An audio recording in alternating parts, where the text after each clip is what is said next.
बारे में सोचते हैं तो क्या ख्याल आता है? एक ऐसी जगह जो ताकतवर लोगों पर भी लगाम लगा सके, है ना? लेकिन क्या हो अगर अदालतें हमेशा ऐसी ना हो? चलिए, आज एक ऐसी ही न्यायिक प्रणाली को समझते हैं जो एक बिल्कुल अलग सोच पर काम करती है। और यही सवाल कि क्या अदालतें शक्ति पर नियंत्रण की जगह शक्ति का एक साधन हो सकती हैं? यही सवाल चीन की न्यायिक प्रणाली के बिल्कुल केंद्र में है। और यही वो बात है जो इस सिस्टम को दुनिया के बाकी मॉडल से इतना अलग बनाती है। ये एक ऐसी व्यवस्था है जिसे शासन करने के लिए बनाया गया है, शासन पर सवाल उठाने के लिए नहीं। तो चलिए चीन के इस अलग कानूनी दर्शन की गहराई में उतरते हैं। अच्छा, तो पहले एक शब्द समझते हैं जो हम सबने सुना है, रूल ऑफ लॉ, यानी कानून का शासन। इसका मतलब बहुत सीधा सा है कि कोई भी, चाहे वो कोई भी हो, कितना भी पावरफुल क्यों ना हो, कानून से ऊपर नहीं है। कानून ही सबसे बड़ा है। ज्यादातर लोकतंत्रों की नींव यही सिद्धांत है। और अब आते हैं चीन की न्यायिक प्रणाली के सबसे बड़े और मूल सिद्धांत पर। पार्टी ही सर्वोच्च है। और यहीं पर एक बहुत बड़ा एक बुनियादी अंतर सामने आता है। चीन में चलता है रूल बाय लॉ, यानी कानून के द्वारा शासन। इसका मतलब ये है कि कानून सत्ता का एक औजार है, एक टूल है। जो भी सत्ता में है, यानी सत्तारूढ़ पार्टी, वो अपने लक्ष्यों को पाने के लिए, समाज को कंट्रोल करने के लिए और अपनी पॉलिसी को लागू करने के लिए कानून का इस्तेमाल करती है। तो यहाँ कानून सबसे बड़ा नहीं है, बल्कि पार्टी सबसे बड़ी है। तो इस स्लाइड पर जो दिख रहा है वो बिल्कुल साफ है। एक तरफ कानून बॉस है, दूसरी तरफ कानून सिर्फ एक टूल है, एक साधन। अब ये सुनने में शायद एक छोटा सा फर्क लगे, लेकिन इसके जो नतीजे हैं वो जमीन आसमान का अंतर पैदा करते हैं और पूरी की पूरी न्यायिक संरचना को तय कर देते हैं। तो असल में इसका मतलब क्या हुआ? इसका सीधा सा मतलब ये है कि चीन में न्यायपालिका इंडिपेंडेंट नहीं है, स्वतंत्र नहीं है। ये पॉलिटिकल सिस्टम का ही एक हिस्सा है और इसका सबसे पहला काम है पार्टी के नेतृत्व को बनाए रखना। यहाँ शक्तियों के बंटवारे, यानी सेपरेशन ऑफ पावर्स जैसी कोई बात ही नहीं है, जहाँ न्यायपालिका, विधायिका और कार्यपालिका एक दूसरे पर नजर रख सकें।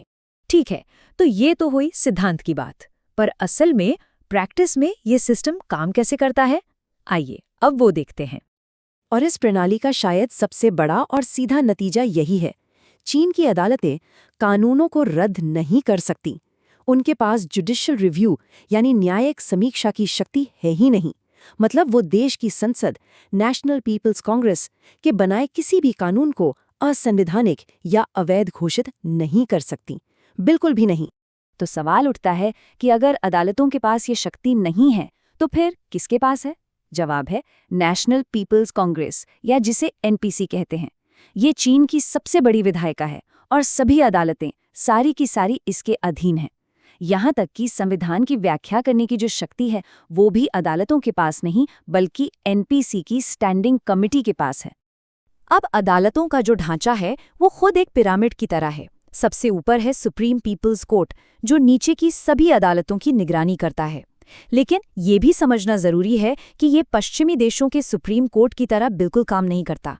ये उस पूरी एकीकृत प्रणाली का टॉप है जो पार्टी के नेतृत्व में ही काम करती है। अब कहानी थोड़ी और दिलचस्प हो जाती है। ऐसा नहीं है कि वहां सब कुछ ठहरा हुआ है।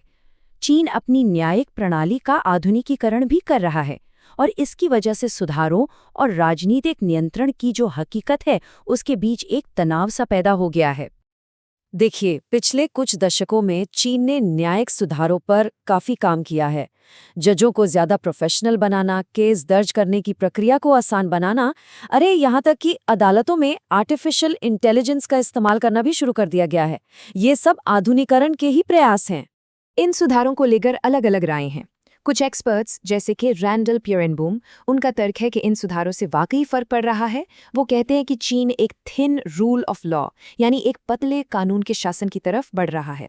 अब इसका क्या मतलब है? इसका मतलब एक ऐसी प्रणाली है जिसमें नियम, कानून और प्रक्रियाएं तो हैं, खासकर कमर्शियल मामलों में, भले ही उसमें पूरी राजनीतिक आज़ादी ना हो। लेकिन हर कोई इस बात से सहमत नहीं है। कार्ल मिन्जनर जैसे कई और विद्वान हैं जिनका तर्क बिल्कुल उल्टा है। उनका कहना है कि हाल के सालों में इन सुधारों के बावजूद पार्टी ने असल में न्यायपालिका पर अपना कंट्रोल और भी ज्यादा मजबूत कर लिया है। तो उनके हिसाब से राजनीतिक नियंत्रण कम होने की बजाय और भी बढ़ रहा है। तो इन सभी बातों का निचोड़ क्या है? आइए एक सीधी सीधी तुलना करके देखते हैं। ये टेबल मुझे लगता है सब कुछ एक नज़र में बिल्कुल साफ कर देती है। जब हम न्यायिक स्वतंत्रता, न्यायिक समीक्षा और पार्टी के प्रभाव जैसे पहलुओं को देखते हैं, तो चीन का मॉडल अमेरिका और ब्रिटेन जैसे पश्चिमी मॉडलों से एकदम अलग दिखता है। ये साफ दिखाता है कि ये एक फंडामेंटली मतलब मौलिक रूप से एक अलग सिस्टम है, जिसे अलग लक्ष्यों को हासिल करने के लिए ही डिज़ाइन किया गया है। तो सबसे जरूरी बात जो समझने वाली है वो ये कि चीन की न्यायपालिका समाजवादी वैधता की एक प्रणाली है। इसका मतलब ये है कि इसका मेन मकसद एक स्वतंत्र रेफरी बनना नहीं है, बल्कि ये तो राज्य के लक्ष्यों को पूरा करने, समाज में स्थिरता बनाए रखने और सबसे बढ़कर कम्युनिस्ट पार्टी के नेतृत्व को लागू करने का एक साधन है, एक इंस्ट्रूमेंट है। और ये हमें एक बहुत बड़े सवाल पर लाकर छोड़ देता है। देखिए, जैसे जैसे दुनिया के मंच पर चीन का प्रभाव बढ़ रहा है, तो कानून और शासन का उसका ये जो अनोखा मॉडल है, ये बाकी दुनिया को या अंतर्राष्ट्रीय कानून को भविष्य में कैसे प्रभावित कर सकता है?